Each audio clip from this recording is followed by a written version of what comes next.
Mwanzoni mwa filamu tunamjua kijana mmoja anaitwa Hestu. Yuko na uoga balaa, kafika kwenye nyumba ya bibi yake. Mzimu mmoja uko unamuita jina lake. Alivyogeuka hakuna mtu, ila mlango uko umejifunga wenyewe. Mzimu huo ukamuita tena nyuma yake. Hilo jambo likamfanya kijana kupiga kelele kwa hofu, akawa ameshtuka kutoka ndotoni. Alivyocheki dirishani akamwona mama mwenye nyumba wake yuko hapo kasimama. Kafika hapa yuko na fundi wa umeme, kwa sababu ndani ya chumba hiki kilikuwa kina hitilafu kidogo. Basi akawa amemwambia tu kijana ajiandae aende kazini, yeye atabaki hapa na mafundi hao, atahakikisha usalama wa hichi chumba. Kweli kijana baada ya kujiandaa akawa ameondoka hapo. Sasa akiwa njiani anapigiwa simu na pacha wake anaitwa Akbar, lakini mshikaji alikuwa apokei kabisa, anaona kama usumbufu. Jamaa alipofika kazini akapokea maelekezo kutoka kwa mkuu wake wa idara ili afukuze kazi wafanyakazi 6. Hestu akawa amefanya kama bosi wake jinsi alivyomwagiza, lakini sasa cha kushangaza ni kwamba watu aliowafukuza kazi walikuwa ni 5 tu, na watu wao walikuwa wanalalamika kinoma. Jina la 6 akawa ametambua kwamba Hestu mwenyewe amefukuzwa kazi. Aisee, alipotoka hapo akamfuata bosi wake, akaenda kumkemea kwa nini kamfukuzisha kazi. Huyu jamaa bosi wake alikuwa na uoga wa hali ya juu, hakuweza kabisa kuwafukuza wafanyakazi akiwa anatazama uso kwa uso. Ndio maana alimtaka Hestu afanye jambo hilo, japo hata yeye mwenyewe kafukuzwa kazi. Hestu alipotoka hapo nje ya ofisi, watu wanamlaumu kweli umshikaji. Sasa Hestu akawa amepigiwa tena simu na pacha wake Akbar, akawa amepokea hiyo simu akiwa na hasira kubwa sana. Akbar akamtuliza, akamwambia kwamba unatakiwa kurudi nyumbani kwa sababu bibi amekukumbuka sana, ndio maana nimekupigia simu, na bibi anaumwa mno, amekusubiri kwa muda mrefu, rudi nyumbani. Lakini Hestu akawa amekataa kabisa, na kwanza alikuwa amini kabisa hizi habari. Akamwambia kwamba kila siku mmekuwa mkiniambia bibi anaumwa, bibi anaumwa. Kama ingekuwa ni ukweli mngenipigia simu kuniambia kwamba bibi amefariki dunia. Ndugu yake akamwambia chunga mdomo wako, usije ukajuta kwa unachokisema. Mshikaji akarudi nyumbani akiwa na hasira kinoma. Baada ya kufika tu hapo akapokelewa na mwenye nyumba. Kumbe wale watu mafundi walioletwa hapa na mwenye nyumba walikuwa ni wezi. Mama mwenye nyumba akamwomba sana msamaha huyu kijana, kwa sababu alikuwa amemwahidi kwamba yeye atasimamia kichumba na kitakuwa sawa kila kitu. Lakini sasa aliondoka akaenda kufanya maemezi huko nje. Wale watu wakawa wametumia muda huo kwa ajili ya kuiba vitu vya thamani vya huyu kijana. Hestu akiwa hapo tena akawa amepigiwa simu na Akbar. Mshikaji akapokea kama kawaida na hasira. Akbar akamwambia kwamba maneno yako yameumba, bibi amefariki dunia. Mshikaji hakuwa na namna, ikabidi kusafiri kurudi kijijini kwao. Baada ya kufika kijijini hapa, watu wakaanza kumsema kwa kumnyoshea vidole kwa mbalimbali. Wanasema kwamba huyu jamaa hajawahi kurudi hapa kijijini kuja kumtembelea bibi yake akiwa hai, lakini sasa amerudi. Hii inaonekana ni kwa sababu ya tamaa ya urithi wa mali. Baada ya kufika hapo, wamewasalimia wanakijiji, wakawa wamemwelekeza mahali ambapo makaburi yapo. Ndugu yake yuko huko anamsubiri. Bibi yake alifariki katika siku ya Jumamosi ya wiki, tarehe 6 mwezi wa 6, siku ambayo inaaminika sana kuwa na nguvu za kiroho. Kulingana na imani za hili eneo, mtu anayefariki siku hiyo ndani ya siku 7 huwa anarudi kuwachukua ndugu zake, yaani hawezi kabisa kupumzika kwa amani yeye mwenyewe. Baada ya kijana kufika makaburini, akamkuta ndugu yake yuko hapo, bado ana majonzi makubwa sana, na mshikaji alikuwa amemnunia kabisa ndugu yake, na akaamua kuondoka kabisa hapo kwa sababu bado alikuwa na hasira na ndugu yake. Hestu akawa amebaki hapo, ana majuto makubwa kwa kushindwa kuja kumuona bibi yake alipokuwa hai na kuja kumuona siku zake za mwisho. Amekuja hapa tayari bibi yake amekwisha kufukiwa.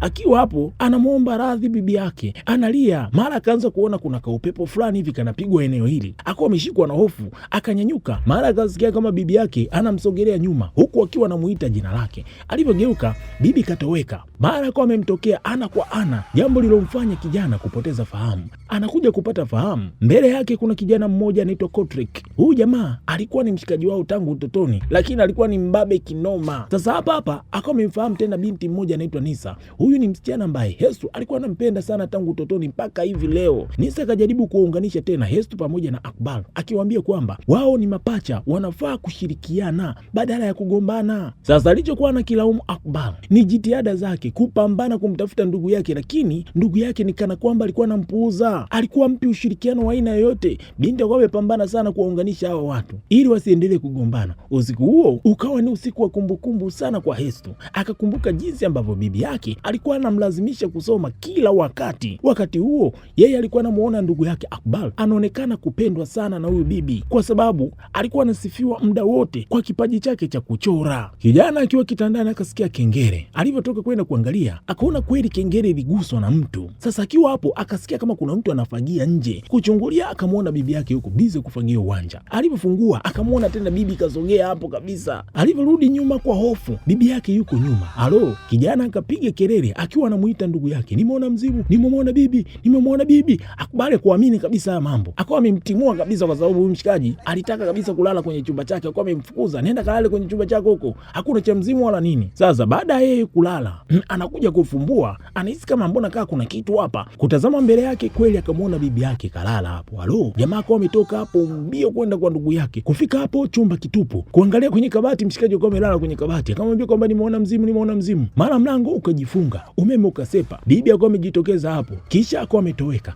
Watu wakajua afadhali walale sasa. Mara bibi akawa ametokea nyuma yao, akawashika mabega, akawaambia kwamba mmebakiwa na siku 5 tu kabla sijaje kuwachukua niondoke pamoja na nyinyi. Siku hiyo watu hawakulala kabisa, walikesha wanatazama jua linavyochomoza kama show za hakuna kulala. Sasa kwa sababu hawakuelewa bibi yao alikuwa anamaanisha nini, wakaamua kwenda kutafuta mganga. Njiani Akbar aliendelea kumlaumu sana ndugu yake Esther kwa maneno yake aliyoyasema. Pengine yale maneno yalisababisha kifo cha bibi yao. Esther akaendelea kujitetea akisema kwamba kifo cha bibi yao kilitokana na mipango ya Mungu. Mtu akipangiwa kufa anakufa tu, haijalishi atakufa kifo gani na kwa wakati gani. Walipofika kwa mganga, huyu jamaa anaitwa Kimangum. Mganga anafanya matambiko, lakini sasa yuko bize kwenda live kwenye mitandao ya kijamii. Akasema kwamba anaweza kumuita bibi yao ama kuzungumza hata na hiyo roho. Akafanya dua zake, mara akaanza kujikolesha hapa, anasema kwamba kama nguvu zimemuishia. Watu wakawa wamejua kabisa huyu mganga anahitaji pesa. Walivyompa kibunda, eti mara nguvu zimemrudia, akaanza kufanya kazi yake kama kawaida, kama kuna kitu chochote kilichotokea hapo. Kimangum akawaeleza kwamba bibi yao alifariki katika siku ya kipekee, ishara ya laana. Akaongeza kwamba siku ya 7 baada ya kifo chake zimebaki siku 4 pekee. Kulingana na imani ya wengi, watu waliofariki katika mazingira hayo mara nyingi huondoka pamoja na ndugu zao wa karibu. Suluhisho lililopo ni kutafuta mtu mwingine ambaye atachukua nafasi zao, yeye afe kwa ajili yao. Hawa watu bado walikuwa hawana maelewano mazuri kabisa. Walivyorudi nyumbani, Akbar alikuwa anamlaumu sana Esther, lakini Esther akawa amekataa, akazikataa kabisa hizo lawama. Akasisitiza kwamba hakuna mtu aliyesababisha kifo cha bibi yao. Baada ya kukubaliana, wakaamua waache ujinga, washirikiane kutafuta mtu ambaye atachukua nafasi yao. Wakapanga makundi matatu ya kwenda kuwatembelea. Moja ni kundi la wazee ambao wameishi muda mrefu sana kwenye hii dunia. Pili, kundi la watu ambao ni wagonjwa mahututi waliojikatia tamaa. Kundi la tatu ni la watu wabaya wanaoishi na kusababisha matatizo makubwa kwenye hii jamii. Basi siku iliyofuata wakaenda kwa mzee mmoja anaitwa Mbakistuk. Alikuwa ni mzee sana na wake zake wote wamekwisha kufariki. Sasa anaishi na wajukuu wake tu. Walipofika hapo, akajaribu kumshawishi sana kwa maneno matamu kama jinsi ambavyo wameshauriwa na mganga, lakini wajukuu wa huyu mzee wakaamua kuwatoa mbio hapa baada ya kuwagundua hawa watu wana mambo yasiyoeleweka. Sasa walipotoka hapo, wakaamua kwenda kumtembelea bibi mmoja anaitwa Bilengo. Waliamini kabisa huyu mama alikuwaga ni mgonjwa muda mrefu mno, hivyo anaweza kuwakubalia jambo lao. Lakini baada ya kuingia ndani ya nyumba ya Bilengo, wakashangaa kumuona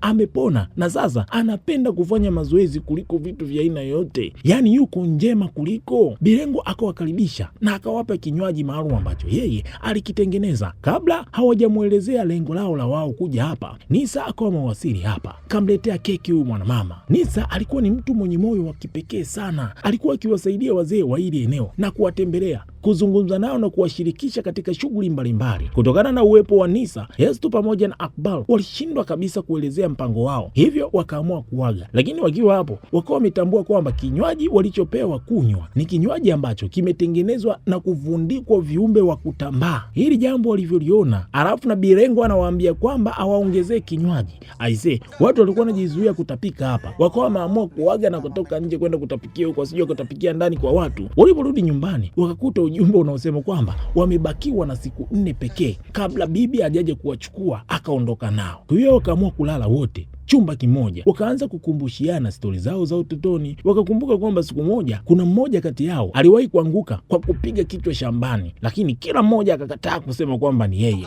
Wakasikia sauti ya bibi yao ikiwa inamtaja kwamba Akbar yeye ndiye aliyedondoka. Wakawa wameingiwa na hofu sana baada ya kuona kuna kivuli kweli kinapita chini ya mlango, mara kikaonekana juu ya dirisha. Ikabidi kulala tu. Kesho yake zoezi likaendelea. Wakaamua kwenda katika kituo cha wazee ambao walikuwa na matatizo ya kiafya. Baada ya kufika huko, wakaamua kumfuata mzee mmoja. Hesro alikuwa na hasira sana na alikuwa na haraka mno, akaenda kumshika mzee mmoja, akamtaka ajitolee ili afe badala yao. Sasa akiwa hapo, wakawa wameshtuka baada ya kugundua kwamba huyu mzee walioenda kumuomba ni baba yake Kotrek, mbabe wa hichi kijiji. Kweli alikuwa amewatembezea kichapo kweli siku hiyo. Wakiwa nje, Nisa kwa amewafuata. Akawauliza, nyinyi inavyoonekana mna tabia za ajabu sana tangu jana nilivyowaona. Akawauliza, mna shida gani? Pengine ninaweza kuwasaidia. Ikabidi wamweleze tukio kwa ufupi tu, nini kinachowasumbua. Cha kushangaza, Nisa alifurahi sana baada ya kusikia hizo habari. Akamwambia kwamba ana shauku kubwa sana la kujua mambo ya mizimu na viumbe vya ajabu. Anatamani sana kuviona hivyo viumbe kwa macho yake yeye mwenyewe. Sasa watu wanashangaa,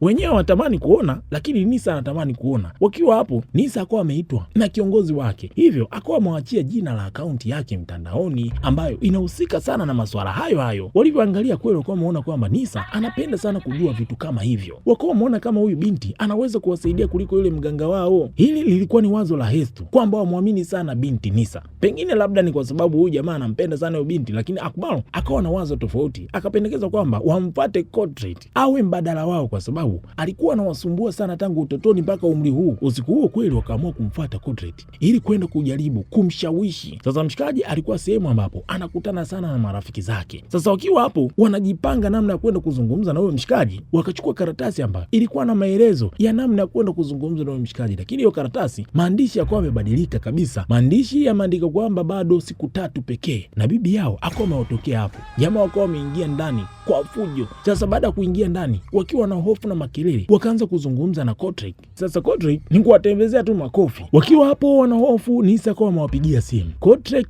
mwenye alikuwa anamuelewa sana Nisa. Wakawa wamedanganya kwamba Nisa anakupenda wewe, anakujali sana. Mshikaji akawa ameingiwa kama na wenge hivi baada ya kusikia tu jina la Nisa, na vijana wakawa wamechochea kumpigia simu Nisa, wakamwambia aje, wakimwambia kwamba mzimu wa bibi upo hapa, njoo uone. Binti kweli alikuwa amekubali, anakuja kuona. Jamaa Kotrek na ubabe wake kawa mpole kinoma kweli. Baada ya muda Nisa akawa amefika hapo, akawauliza bibi yenu yuko wapi? Akbar pamoja na ndugu yake ikabidi wamwelezee tu kwamba bibi kweli hayupo kwa sasa. Danganya kwamba amekwisha kuondoka. Wakaamua kuelezea ukweli wote, kwa nini wao wamefikia hapa na ni nini wanachokifanya. Wakakiri kwamba walikuwa wanatafuta mtu ambaye anaweza kuchukua nafasi yao kwa sababu wao maisha yao yako hatarini. Nisa akawa ameshtuka sana, na binti akawa ametambua kwamba hawa watu walikuwa wanajaribu kutafuta mtu ambaye atatolewa kafara. Sasa jambo lililomshtua ni kwamba hawa watu walienda mpaka kwa Bakstuk pamoja na Birengo, kisha kwa sasa wamekuja kwa Kotrek ambao walikuwa ni majirani wao wa muda mrefu sana na watu ambao walikuwa ni marafiki sana wa zamani. Lakini binti baada ya kukaa nao akazungumza nao, Nisa akaamua kuwasaidia. Akamwambia kwamba kuna mtu ambaye anamfahamu anaweza kabisa kuwasaidia, hivyo akawa ameahidi kwamba kesho atawapeleka huko. Na Nisa aliamini kwamba huenda kuzungumza moja kwa moja na roho ya bibi yao huenda itaondoa mateso haya. Siku iliyofuata kweli wakaenda moja kwa moja kwa mtu ambaye ni mtaalamu wa hayo mambo. Baada ya kufika huko, Hestu pamoja na Akbar wanamjua huyu mganga, mtu ambaye aliwasaidia hapo mwanzoni, sijui aliwatia tena majanga hata wamwelewe. Kimangu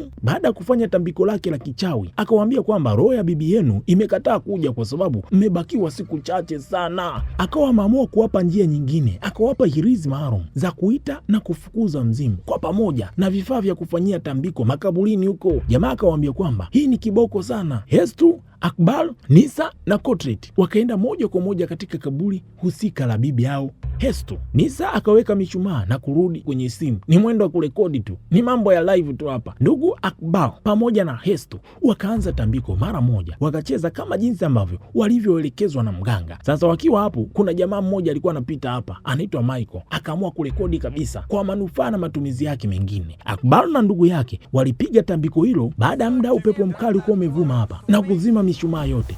Nisa yeye anafurahi sana kwa sababu anapata matukio ambayo yanaweza kumpeleka mjini. Baada ya muda kila kitu kiwa kimetulia, wakaamini kabisa tambiko lao limefanyikiwa. Nisa yeye yuko bize tu kuuliza mbona bibi yenu hajaja? Mbona bibi hajaonekana? Baada ya muda Nisa pamoja na Kodrat wakaamua kuondoka hapo na kuacha Hestu pamoja na Akbar wakiomba msamaha kwa bibi yao. Walipoondoka tu mzimu mmoja uko umeonekana hapa makaburini. Sasa wao wakiwa njiani, Nisa anatamani kurudi makaburini kwa sababu anahisi kabisa pengine hajapata video za kutosha. Wakiwa hapo wakamwona mwanamke mmoja anatembea kwa kuyumbayumba. Kodrat akawa ametoka hapo kwenda kumfuata. Anajua kabisa huyo atakuwa ni Miss Woro, lakini baada ya kutembea kidogo Hestu akawa amemfuata akamwambia kwamba aisee, huyo mimi ninavyohisi sio mtu, atakuwa ni mzimu. Kucheki vizuri kweli ulikuwa ni mzimu hapo. Sasa Nisa baada ya kuona hili, yeye akaona hii ni fursa. Yuko bize kurekodi, wakati huo wenzake wako bize kutafuta njia, wanataka kukimbia. Sasa wakati Nisa anarekodi, kwa bahati mbaya filter zikawa zinamharibia. Akbar pamoja na Hestu wakawa wamemvuta na kukimbia mbele. Mara mfanyabiashara mmoja akawa ameonekana hapo anapiga kelele, anaomba msaada. Kucheki vizuri kuna mzimu huko eneo hilo, mbele yao nyuma yao, mzimu ya kutosha, watu ni kukimbia tu. Sasa hili jambo halikuwatokea wao tu, karibu wanakijiji wote wakawa wamevamiwa na mizimu kila kona, mpaka askari wa doria siku hiyo kazi iliyokuwa mbele yake ni kukimbia kuliko kulinda. Michael mwenyewe baada ya kusikia makelele huko nje akataka kutoka nje. Hata kama ni wewe ungetoka kweli nje, lakini sasa mizimu ilikuwa imefungua mlango upande wa pili. Aisee, ni kutafutana tu. Wanakijiji walikuwa wanakimbia siku hiyo, kila kona kuna mizimu ya kutosha. Hestu Nisa wakafika mahali, mara wakamwona bibi yao anaelea hewani. Nisa akaanza kurekodi maudhui. Wanakijiji walikuwa wamefika hapo mbio mbio, walikuwa wamepita mbio. Mzimu mmoja ulikuwa umetokea upande wa chini, mara kando yao, mara mbele yao, mizimu ya kutosha.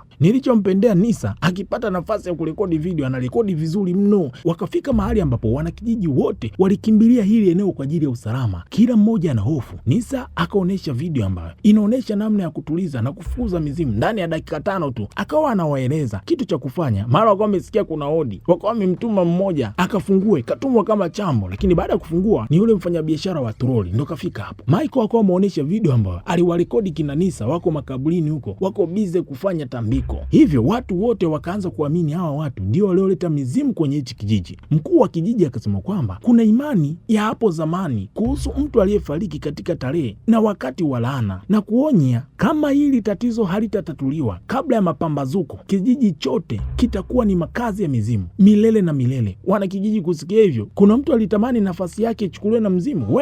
Watu waliwaka moto hapa. Sasa haya mambo yakawafanya ndugu Akbar pamoja na Hestu kugombana sana, wakaanza kulaumiana. Hestu anamlaumu Akbar kwa kuonekana kwamba yeye alikuwa ni kipenzi mno cha bibi yao tangu utotoni, huku Akbar akihisi kabisa ndugu yake hakuwahi kabisa kuelewa maumivu ambayo yeye aliwahi kuyabeba tangu utotoni mpaka umri huu. Mwisho wa siku Akbar akaamua kuondoka hapa kwa hasira, akaamua kurudi nyumbani liwalo na liwe. Njiani ni kuwapiga vikumbo tu mizimu. Mshikaji ana uoga kabisa awamu hii, akaamua kuingia mpaka ndani. Anasikia upepo, lakini kuna muda ni kama anaogopa, lakini sasa ni kujikaza kiume. Nisa baada ya kuona haya mambo yote yametokea, akamjulisha Hestu kwamba kuna kitu nafaa kujua. Akbar alikuwa akishiriki mashindano mengi sana ya sanaa ya kuchora kwa miaka mingi, ili kumthibitishia bibi yake kwamba yeye yuko sawa. Imani ya bibi yake kwake alikuwa anajitahidi sana kuithibitisha, kwa sababu bibi yake alikuwa anatamani sana kumwona Akbar akiwa amefanyikiwa katika sanaa yake ya uchoraji. Nisa kwa ameeleza wazi kwamba wale wazee ambao mliwafuata kwa ajili ya kuwaomba ili wajitolee kama kafara, sio kwa sababu ya chuki na familia yenu, walikuwa wanaonekana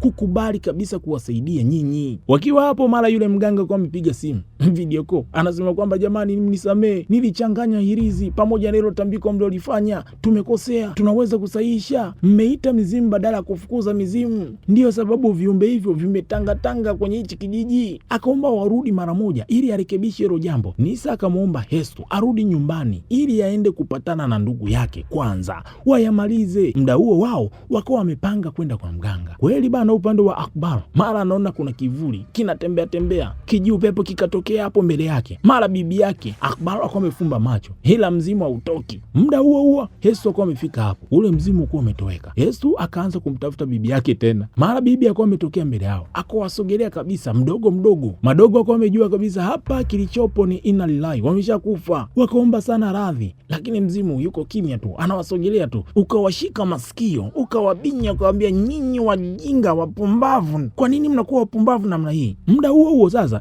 ngoja tuachane kwanza kwanza na huo mzimu. Nisa pamoja na Kodri wakaenda kweli kwa mganga, wakamuuliza uliweza vipi kufanya makosa makubwa kama haya? Sasa Kodret yeye mara nyingi mkono ni mkono tu, ni kumchapa mganga makofi ya kutosha. Mganga akaamua kufanya tambiko ili kurekebisha hili jambo, akasema kwamba atatengeneza hirizi ambayo inaweza kuwalinda kabisa na kuwasaidia kila kitu. Kweli mganga akaamua kufanya mambo yake. Hem, tuachane kwanza na mganga, turudi kwanza kwa ule mzimu yule bibi. Bibi akamwambia kwamba alichokuwa anakitaka ni kuzungumza nao tu, lakini mara nyingi hawa wote wawili alipokuwa anatokea wanapiga kelele, wanalia, wanakimbia. Ndiyo sababu ya yeye kuondoka, lakini alichokitaka ni kuzungumza nao hawa wote wawili kwa mara ya mwisho. Watu ikabidi kujikaza, lakini mwendo wa kujikaza ndo hivyo unavyoona, mikono inatetemeka kama mtu amekaa juu ya generator. Bibi akauliza, je, nimefanya makosa mimi kuja hapa? Ninawatisha? Akasema kwamba lengo langu lilikuwa ni kuongea na nyinyi kwa mara nyingine. Bibi akaeleza kwamba tangu walipokuwa watoto wadogo aliwasukuma sana kusoma kwa bidii na kufanya kazi kwa bidii ili tu mbele yao maisha yao yawe bora. Akasema kwamba Akbar alikuwa na kipaji cha kuchora, kipaji cha sanaa ambacho yeye alitamani sana kumuona huyo kijana anatimiza malengo yake. Hestu yeye alikuwa bora sana kwenye masomo, hivyo ndio maana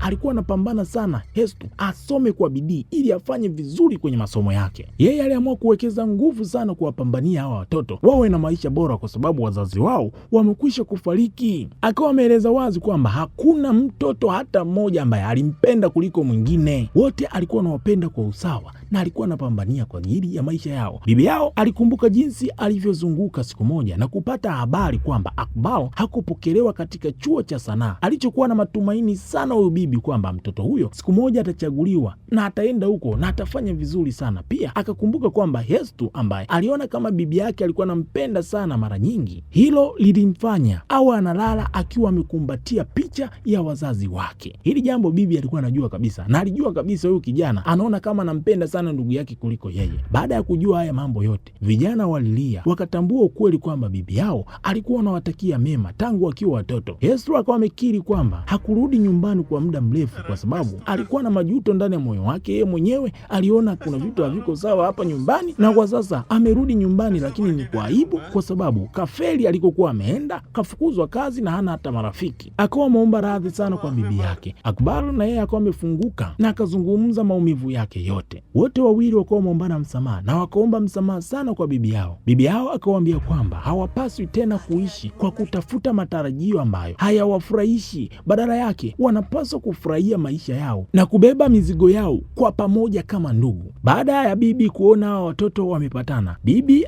aliamua kuwaaga ili kuondoka akapumzike kwa amani. Akamwambia kwamba wasibebe mabaya mioyoni mwao, bali wabebe yaliyo mema tu. Bibi akawa ameondoka hapa kwa amani kabisa. Asubuhi iliyofuata, Nisa, Kodret pamoja na mganga wakawa wamefika kwenye nyumba. Mganga anauliza, nifukuze nini kwenye nyumba? Hestu pamoja na Akbar wakawashukuru sana kwa msaada wao. Wakawa wameuliza kuhusiana na kijiji, vipi kuhusiana na ile mizimu? Wakawa wamesema kwamba mizimu jana usiku walifanyikiwa kabisa kuiondoa kwenye hichi kijiji. Mganga aliwapa toleo jipya la hilizi. Akasema kwamba hii hilizi ya awamu hii ina nguvu kubwa, inaweza kufanya kazi mara mbili, yaani inaweza kufukuza na kuita mizimu. Nisa kwa sababu alikuwa anapenda sana mambo ya mizimu, alifanya majaribio ili tu kurekodi pia maudhui yake akiwa anaita wale mizimu na kuwafukuza kwa makusudi tu, na hilo alifanyikiwa sana na kujizolea umaarufu mkubwa sana. Na filamu hii inaishia hapa. Subscribe, like, comment. Karibu.